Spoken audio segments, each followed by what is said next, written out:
Hello and welcome to this very special presentation brought to you by WazirX and CNBC TV 18. While the digital currency market is offering a lucrative alternative against traditional investment avenues to the new age investors especially, there is just a lot of volatility. While there are opportunities, there's a bit of a skepticism as well. So in this session today, we really are going to talk about on how do you make use of these price charts, sentiments, correction, price volatility, and be a part of this market.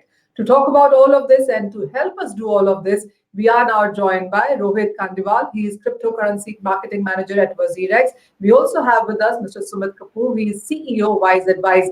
Gentlemen, hi. A pleasure to have you joining us here on CNBC TV 18.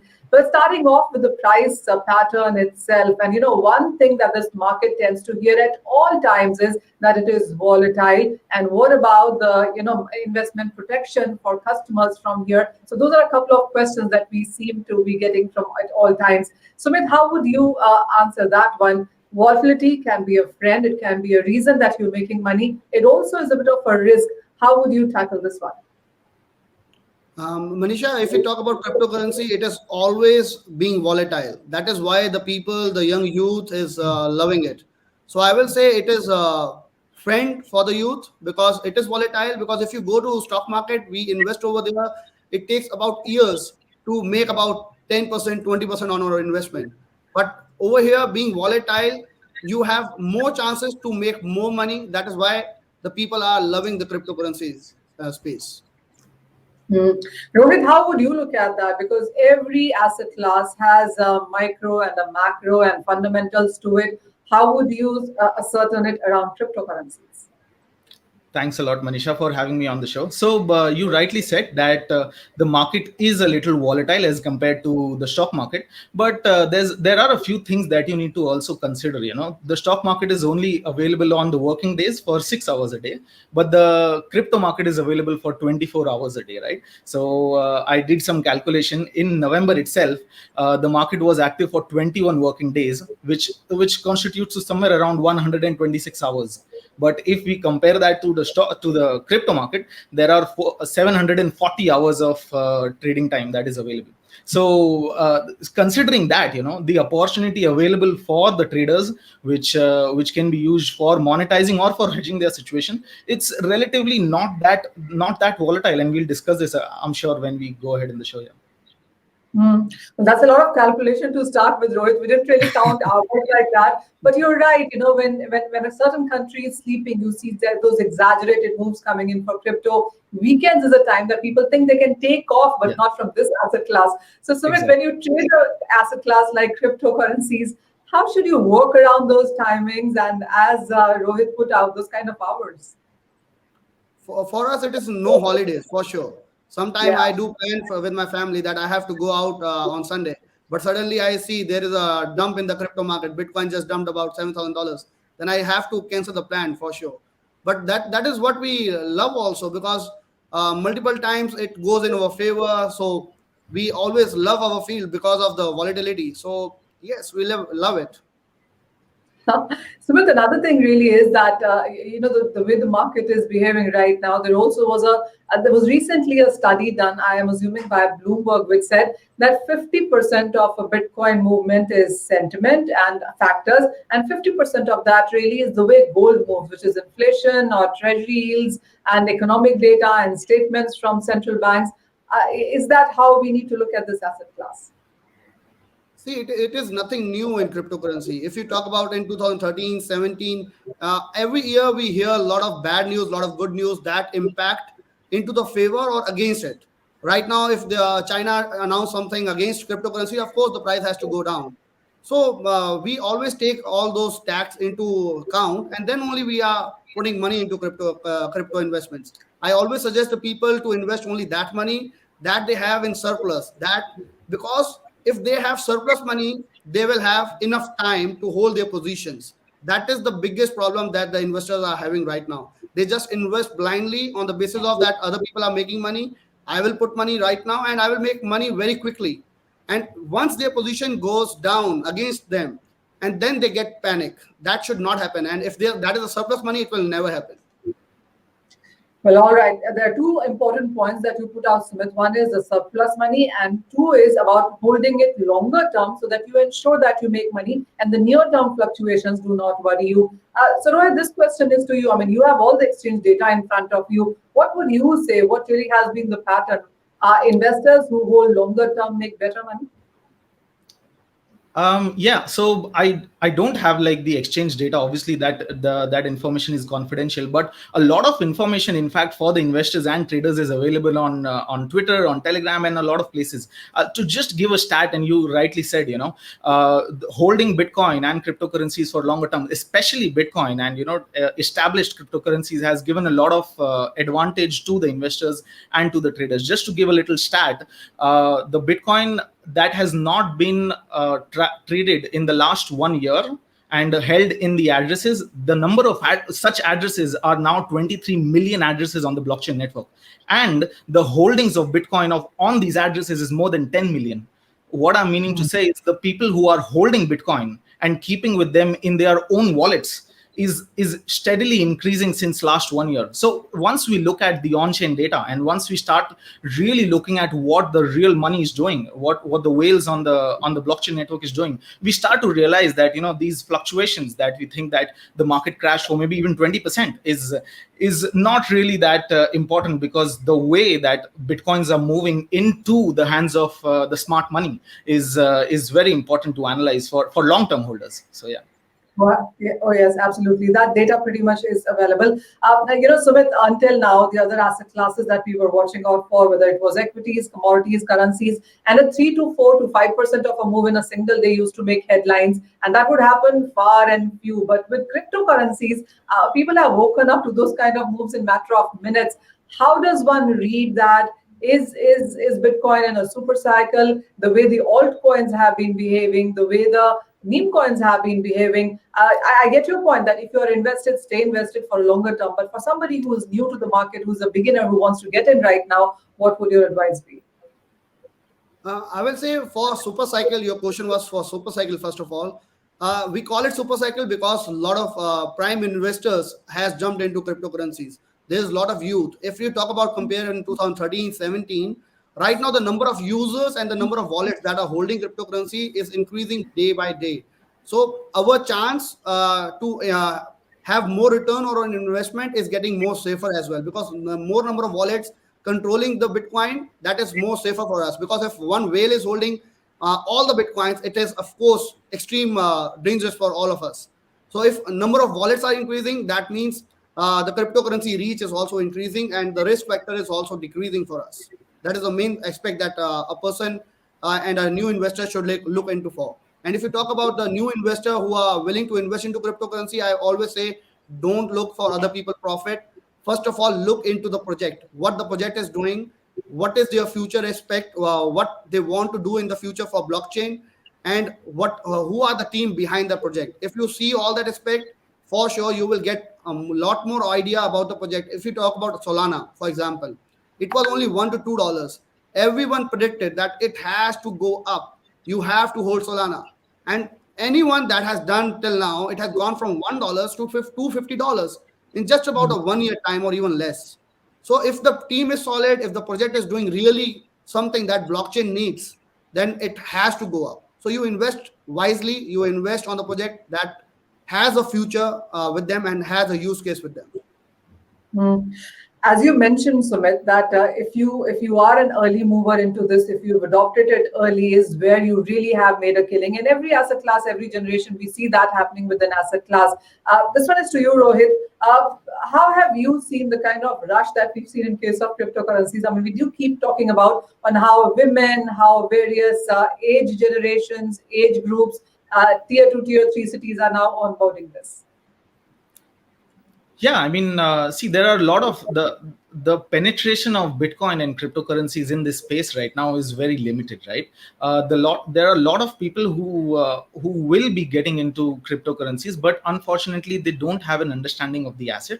They don't have an understanding of the risks involved, and they might not know how early they are in the adoption of such a technology, right? So we are, in my opinion, we are in the early stages of the internet era, and there are a lot of new things that are coming up, and and failure and dumps per se, those dumps in the market are common. They will still be common. But what we are seeing right now from all the institutional investors around the world is that the real money, the serious money, has started to flow in. The what we call as smart money, that has started to flow in into the cryptocurrency space. And this will keep on moving on, because before the retail investors jump in, there is always the smart money that leads the way, right? So what we are observing right now is that the leading cryptocurrencies like Bitcoin and Ethereums of the world are really starting to get a lot of attention from these serious investors. And they are not traders. They are holding the cryptocurrency because they want to build on it, right? To give an example, on Ethereum network itself, there are 8 million Ethereums that are locked in DeFi, so-called decentralized finance applications. And there are more than 8 million Ethereums that are locked in Ethereum 2.0 staking, which is going to come in the next few months. So the thing is that we are now seeing a lot of people who want to build on technology. They don't want to just stay there and make quick money, right? Like I said earlier, Bitcoin holders for more than 1 year have been steadily increasing despite of the drop, right? So what I'm seeing is that there's a pathway that is being made by companies, by centralized exchanges from around the world, because they are the ones who are going to lead the way to create like a pathway where other people can follow, right? So there's a huge responsibility also for exchanges like WazirX and other exchanges in the country. And the objective is just to make sure that once that the next 1 billion people jump in the technology, they are safer, and they're not exposed to so much volatility. Or if they are, they should understand that there is a certain loss on it. So yeah. We get your point that smart money does add credibility to an asset class, and we absolutely have seen that happen with cryptocurrencies, where we have seen Wall Street brokerages, big financial institutions, and big corporates actually onboarding into cryptocurrencies. Sumit, earlier when we would see a correction or a sharp decline in cryptocurrencies, people would tell you, I told you so, it's not going to hold on, it's a bubble. But now people actually wait for correction so that they can be part of this as well on a lower side. How have you seen that mood change? This is really the most important part of our story today, because right now I have seen a lot of people who are messaging me in 2013-17, crypto is a scam, it is a bubble, it has to go down. Now all those people are just waiting for their time, because right now if the BTC is $69,000, they are just waiting for a dip, because now they have the money, they are just waiting for the entry. That is the best part I will say about the crypto, because everyone just want to be part of it right now, because they are now understanding the technology, the blockchain behind it, what it can do. Because we always talk about digital India, we always talk about digital currencies. So this is the digital thing that everyone needs, because we always use credit cards when we go out in the market. Right now with cryptocurrency, I really hope in the market, when I go to a restaurant, there should be a scan code over there. I just scan and I just pay the money. I buy a car, I just scan and I buy the car with cryptocurrency. That should be the future, and that will be the future, I believe. Sumit, also, are you looking at any concerns for the shorter term, for the longer term? How would you read this market right now? Because even as people are investing, people are opening more accounts, there is better regulatory conversation that we've seen, not just in India, but various other countries as well. There is that bit of a concern still into the minds. Some people are still waiting in the sidelines there. What would you tell them? See, I will say crypto is decentralized. I do believe in 2013-17 when I entered into the market, and I still believe crypto cannot be stopped. Even if the government want to stop it, it will be very, very extreme difficult to stop it. Reason being, it is decentralized. No one can control the addresses. So I do believe volatility is the thing. And if the investors are coming into the market, the youth are coming, they have to give it some time rather than just being urgently wanting some profit. They should give the time to their trade and then only enter the market. You mentioned a very important point, Sumit, and that's about the youth. And Rohit, I'll take it to you then. The adoption rate in India is among the highest, and that perhaps seems to be coming in from youth as well. And that really is the way to look at on how the asset class will perform, because there are conventional asset classes and ways to trade and invest, and then there is cryptocurrencies. How have you seen the adoption rate among various categories? I think the retail investors in India are starting to catch up. They are starting to understand that there is volatility. The first movers of the space, any tech space, is the ones who like to take risk. So they are generally traders. They are generally who want to make quick bucks, right? So for now, it seems like there are many small investors who might not have experience in stock market also, and they are trying to get involved into smaller projects with the hope that they will get 1000%. But with your platform, to your viewers, I'd like to just emphasize how difficult that is. It's like expecting, it's like expecting to earn a lottery ticket. So the smarter move for investors would always be, and I emphasize this whenever I talk on social media also, is to always keep a longer term vision. Remember that the number of whales in the space are growing. By whales, what I mean is people who are holding a lot of bitcoins, a lot of ethereums, they are growing. Just to put a perspective over here, the number of addresses that bitcoin addresses that hold that are above $60,000, people who've just bought it, the number of addresses they've bought it is more than 2.1 million addresses. So above $60,000, the number of addresses who've bought Bitcoin is around 2.1 million addresses, and they've bought more than 1.2 million Bitcoins. Not 1.2 million dollars, 1.2 million Bitcoins above $60,000. So once we start considering these on-chain data, and once we start informing the viewers about the importance of looking at these things, because before this, looking at these data was not possible on stock market. In stock market, you cannot figure out how many you can, but it's a little difficult to figure out how many stocks were sold at what price and who was holding them. But right now, because of on-chain analytics, it is so easy to figure out, and these information is available online for free. So people can go on Twitter and have a look at it. And once we start looking at these informations, right, so we start realizing that it's a long-term game. The race is long. We've just not reached, the first stage of this thing. To give a perspective, since Ethereum 1559, I'm sure you guys would have discussed earlier, when it was launched a few months ago, the number of Ethereums that are burned right now is more than 9 lakh Ethereums. So the number of issuance of Ethereum has gone from 4% down to as low as 0.07%. That's a drop of more than 90%. And the price of Ethereum has not changed at all. So imagine how big this thing is and how much big the opportunity that people who believe in it have, right? And I've seen Sumit talk about these things quite a lot of time on his show also, that they need to understand the technology before they jump into it. And I'd like to emphasize for viewers to have a look at the on-chain data.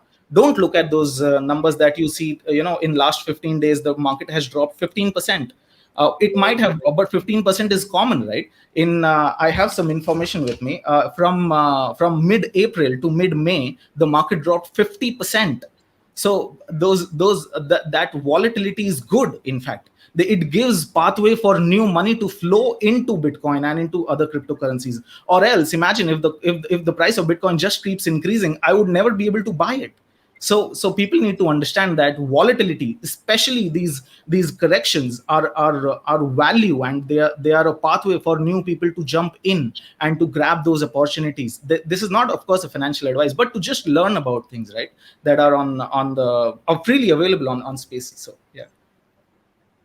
Well, that was great, Rohit, because you backed it with actual data and factual information as well. And when you talk about Sumit, I remember last time I had him on my show. In that half an hour, 3 times he said to me, do not ever blindly invest in cryptocurrencies. Educate yourself, research for yourself. So I do remember that. So, let's get into the numbers yet again here. And Sumit, this one is to you. There are nearly 13,000, 14,000 cryptocurrencies. I mean, you go to a website and there are as many as you want to pick. In the Indian markets, we have 150 to 200 cryptocurrencies that are available to us. But when it comes about choosing this as well, how should one go about it? I mean, yes, there is word of mouth, there are use cases, there is price run that people tend to follow. But what is that edge that one can get over?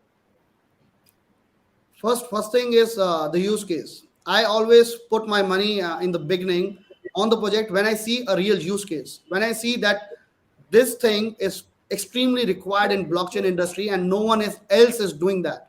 If someone else is already doing it and it is at the top, I might even think about not to invest on that. Second thing, I will always see the team. Who is the team behind the project? I will see their white paper. In their white paper, have they the plan for the next 5 years, or just for 1 year they are just planning this thing? They will grab the money and they will just run away with the money. I just always look for what are their future plans. And really, in the beginning, Rohit just told about the blockchain data. You can even scan their blockchain data from their contract address. You can go to Etherscan and you can see who are the main holders for the token, what are they doing, are they token locked for 1 year or 2 years or 3 years? Because if the tokens are locked for like 2 years or 3 years for the team tokens, of course the team is looking to build their project rather than just selling their tokens onto the people. So if the team tokens are locked, of course, I am pretty much interested. My team is not selling their token for 3 years. For sure, they will building their project for 3 years, and they will be unlocking their tokens slowly and steadily. That is what we look into in the beginning if we are putting the money into a project in the beginning. And that will be my advice for beginners as well. It will be a little bit difficult for the beginner to look into, but if you go to YouTube, you search about Etherscan and all the data, how to check on-chain data, you can easily learn it. You can see from the contract address who are the main holders, who are the top holders, what are they doing. Even if you want to track a trader in cryptocurrency, you can track it. If you have my wallet address, you can track what I am buying, what I am selling, and if I am selling, why I am selling. There might be a bad news about that project coming up. That is why I am selling it. So you can track it all on-chain, on blockchain. Oh, well, yes, there is just so much to read to understand this space, and it changes every day. There is more scalability, more technology coming in. This is ever moving, yes. Buying is one part of it, and that research and that advice is coming from Sumit. But Rohit, tell me this, when people are buying, are they also doing systematic planning when they look at cryptocurrencies? Do you see a lot of SIPs coming in? Are people buying in a more disciplined way into this one? I think you raised a very important topic in investments advices. Which is to have discipline, right? A lot of stock investors on channels like yours have come and they've talked about discipline in the market. So whenever investing into cryptocurrencies, it is not that difficult.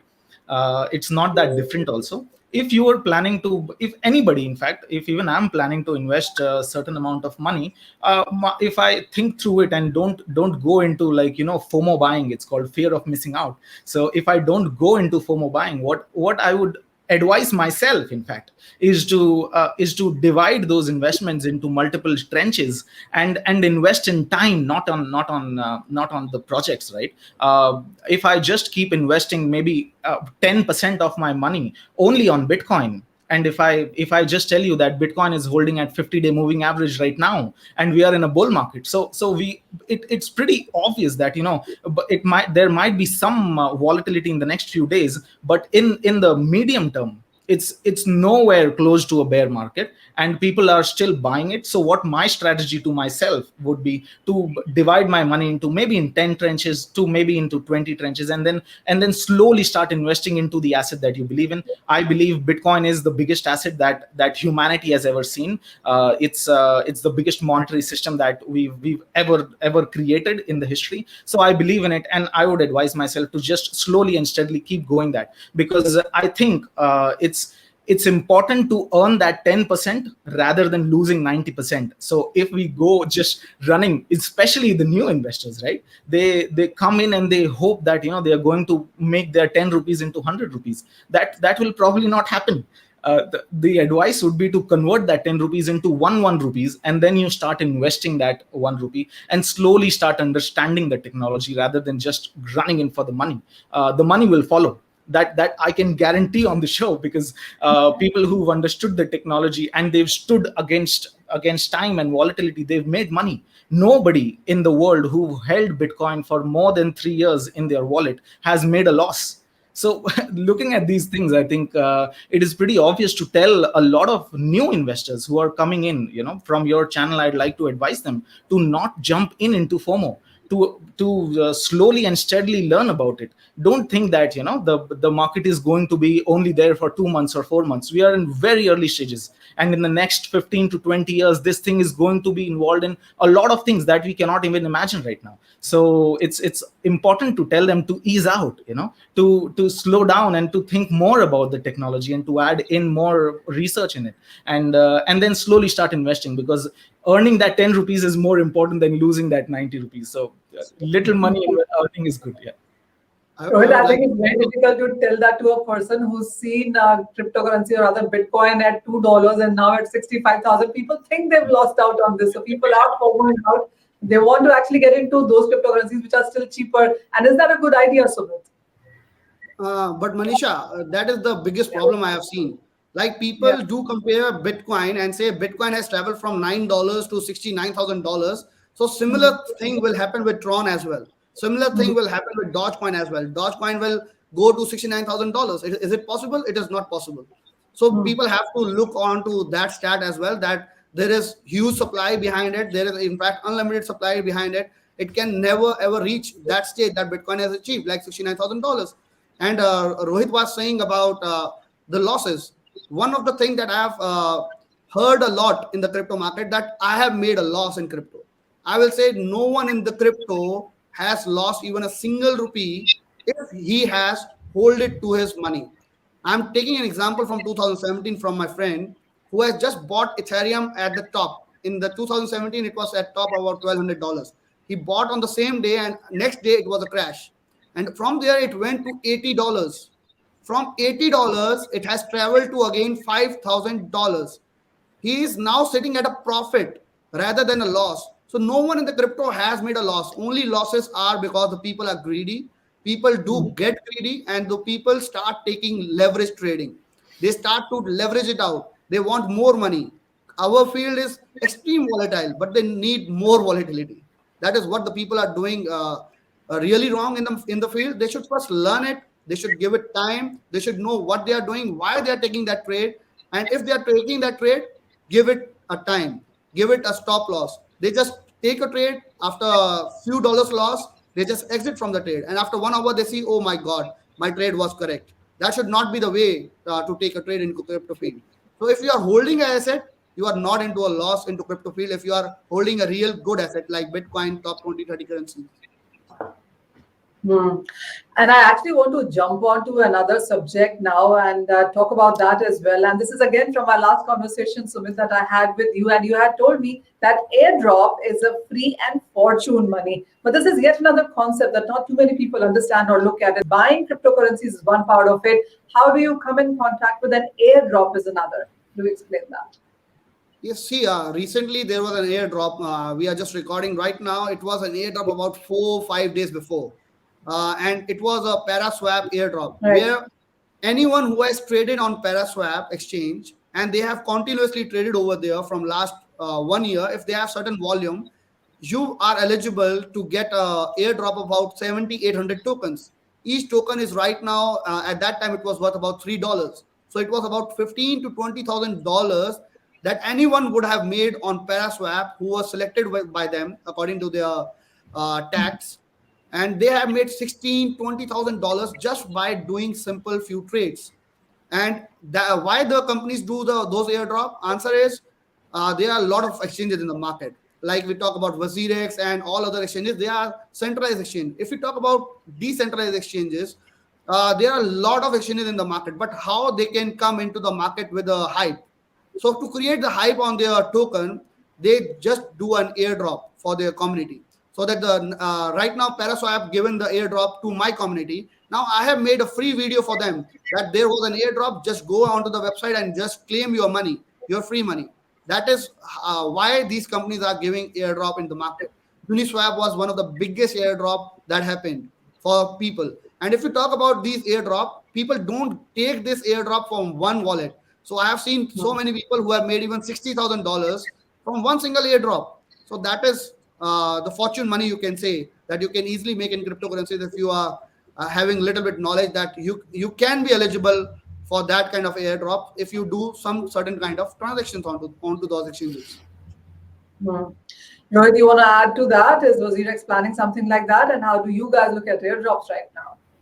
So there's a difference between a centralized exchange and a decentralized exchange. Oh, yes, it is. Decentralized exchanges would generally do such things to attract new investors onto the platform. WazirX, on the other hand, has investors who are now slowly maturing into phases. As investors mature into the platform and they become into traders, they look for liquidity. If you would like to buy and sell lakhs of rupees worth of Bitcoin, how much slippage do you get? How much? What is the trading fee that you get? What is the withdrawal fees that you get? So those are more important aspects for a centralized exchange like WazirX to think on, to develop and build on their VIP clients. And more importantly, I think the strategy of WazirX has been to educate people.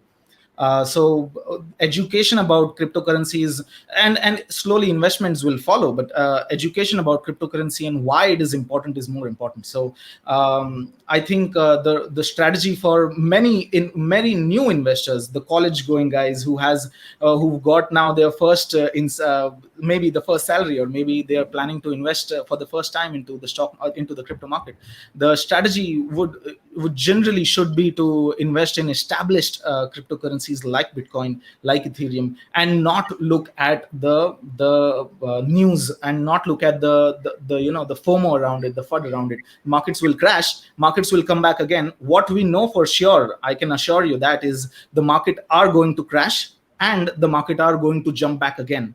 So that is an assurity, right? So if we just close our eyes and we believe in the asset and we start reading more and more about it, so it's going to be more valuable for a normal investor, because a lot of people will not be able to get 100x return. They will not be able to get airdrops, and a lot of people will get stuck when they will lose on their first few thousand rupees, and they'll get demotivated. The right way should be also to make sure that they invest the money on their 1,000 rupees. If they get 10 rupees also, they'll be very happy. So I've seen some investors, very young investors, who've invested only 5,000 rupees, and after the advice, they just made 500 rupees on top of it, and they were very happy of it. So yeah, so long term vision, and making sure that the bigger assets that we look at, and with safety is more important. So yeah. Well, absolutely. There's a lot of sane advice coming in for the new beginners and investors, holders, and people who already are putting money in case of cryptocurrencies. Last couple of questions to both of you, and this really is, final comments, a summarization. And Sumit, why don't you go first?